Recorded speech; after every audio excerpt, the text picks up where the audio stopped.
ay ka, ayun. Kinuwento ko. Ano nangyari? May white lady.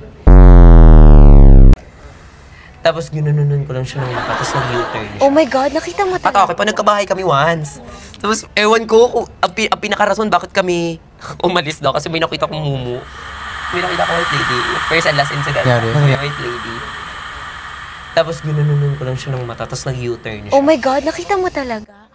Ano May mo ka? Yung sahig namin kulay red. Parang floor wax. Ganun bahay. Pero may bahay kami, may cottage kami dito sa bahay na yun. Pero kailangan lang talaga ng magmamag-ahalaga sa amin. Kasi 3 kami. Tapos yung mama ko at papa ko teacher. So, umaalis talaga sila everyday. Gabi to, buklo, nanood kami ng patayin sa sindak. Ganon. Yes. Yung bahay namin, likuran ng sementeryo. Ate. Sa likod mismo? Oo. Tapos, nanood kami. Buklo yung mga aso, tahol na. Gumaganon na bakla. Tapos ako yaya ko mga praning. So, nag-stop yung TV. Doon na talaga sa nakita na yung mumu. Nag-stop siya. Nilip sila sa window, sabi, meron talaga. Ang ginawa nila, kinlose nila lahat ng bintana. Kasi sa kwarto, ibuklo. Ako, syempre bata, syempre hindi na nila ako naisip natin kasi sobrang takot na nila. Sila lahat, pati 2 kapatid, nasa taas ng kama.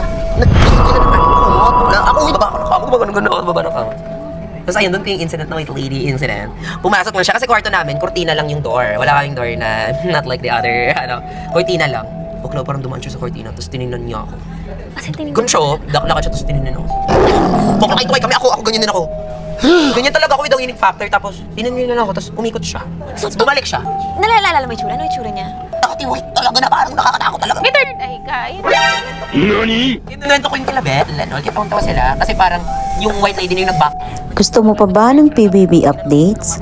Like and subscribe!